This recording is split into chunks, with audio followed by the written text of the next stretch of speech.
पार्वती माता ने शिव जी से किए दो प्रश्न।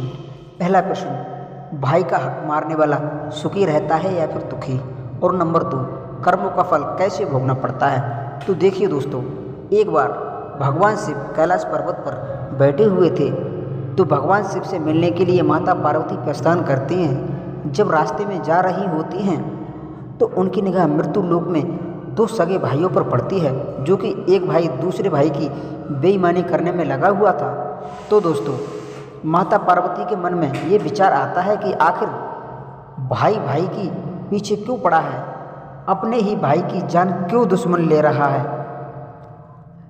मन में यह प्रश्न चल रहा था और भगवान शिव के पास पहुंच के वो कहने लगे, हे प्रभु, मेरे मन में दो प्रश्न हैं, आप उनका उत्तर देकर मुझे पूरी तरह संतुष्ट कर दीजिए, मेरे मन को बहुत शांति मिलेगी। दोस्तों, भगवान शिव कहने लगे, पार्वती तुम अपने दोनों प्रश्न बताओ। तो मैं माता पार्वती कहने लगती हैं, हे प्रभु, मेरा पहला प्रश्न है, भाई भाई का हिस्सा मार करके, भाई भाई का हक मार करके सुखी रहता है या फिर दुखी रहता है। और दूसरा प्रश्न है, कर्मों का फल कैसे भोगना पड़ता है। तो दोस्तों, भगवान शिव कहने लगे माता पार्वती से, अब मैं तुम्हें एक कहानी सुनाता हूँ, इस कहानी को पूरा सुनना और ध्यान से सुनना। इस कहानी को सुनने के बाद निश्चय ही तुम्हारी समस्या का समाधान और तुम्हारे दोनों प्रश्नों का उत्तर तुम्हें शीघ्र ही मिल जाएंगे। दोस्तों, भगवान शिव कहते हैं, माता पार्वती एक गांव में एक किसान रहता था। उसके परिवार में उसकी पत्नी और उसका एक लड़का था। कुछ सालों के बाद पत्नी की मृत्यु हो गई। उस समय लड़के की आयु लगभग 15 वर्ष की थी। किसान ने दूसरी शादी कर ली।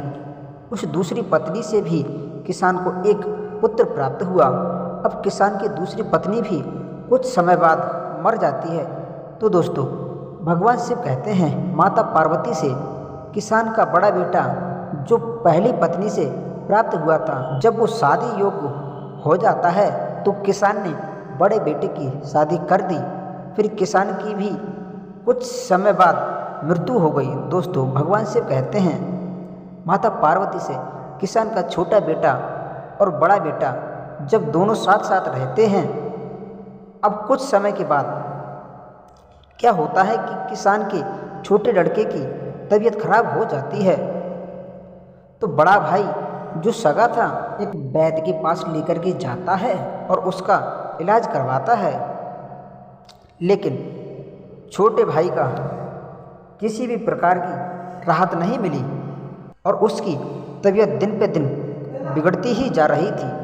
तो भगवान शिव कहते हैं माता पार्वती से, इस प्रकार से जो बड़े भाई की पत्नी थी वो अपने पति से कहती है, दिन पे दिन हमारा बहुत खर्चा हो रहा है, इसकी तबीयत भी बहुत खराब होती जा रही है और इनकी तबीयत में कोई सुधार नहीं हो रहा है। अर्थात हम एक काम करते हैं कि हम तुम्हारे छोटे भाई को, यानी अपने देवर को, वैद्य के द्वारा दवा में जहर दिलवाकर और खिलाकर मार देते हैं।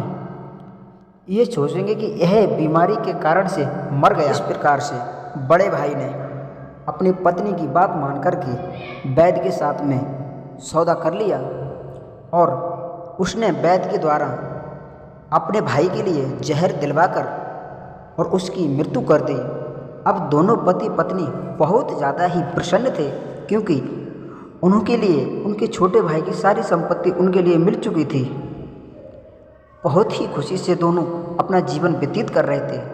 फिर क्या होता है, कुछ समय बाद बड़े भाई की पत्नी से एक पुत्र की प्राप्ति होती है। धीरे धीरे वह पुत्र बड़ा हो जाता है। बड़ा होने के बाद में जब वह शादी योग्य होता है तो दोनों बड़ी हंसी खुशी से उसकी शादी कर देते हैं। जब उसकी शादी हो जाती है तो कुछ दिनों के बाद वह लड़का बीमार पड़ जाता है और जब वह लड़का की तबीयत ज़्यादा ही खराब हो जाती है तो माता और पिता उसके इलाज के लिए बड़े से बड़े हॉस्पिटल में जाते हैं, बड़ा से बड़ा वैद्य को बुला करके लाते हैं, क्योंकि उनके पास संपत्ति की कोई कमी नहीं थी, क्योंकि उन्होंने अपने छोटे भाई की सारी संपत्ति को हड़प लिया था, इसलिए उनके पास संपत्ति की कोई कमी नहीं थी। इस प्रकार से उसका बहुत सारा इलाज हुआ, परंतु उसकी तबीयत और भी ज़्यादा बिगड़ती हुई जा रही थी। एक दिन क्या होता है कि वह लेटा हुआ था, वह चारपाई पे लेटा हुआ था और उसके माता पिता उसके पास में बैठे हुए थे। तो वह लड़का कहता है अपने माता पिता से, देखो भाई, अब हमारा और आपका हिसाब बराबर हो गया है। अब हिसाब लेना है तो केवल वैद्य से, जिसने मेरे साथ में छल किया था।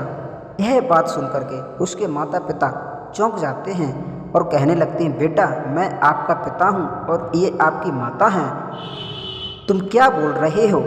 मैं तुम्हारा भाई नहीं हूँ।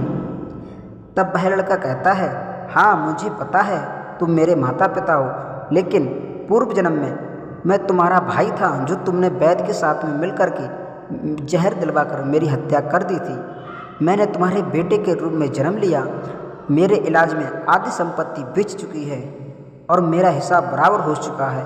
रह गया है उस वैद्य से हिसाब लेना। तो वही वैद्य है जो मेरी पत्नी बनकर आया है और मैं आपसे यह गुजारिश करता हूँ कि मेरी पत्नी को मेरी चिता में मेरे साथ जला दिया जाए।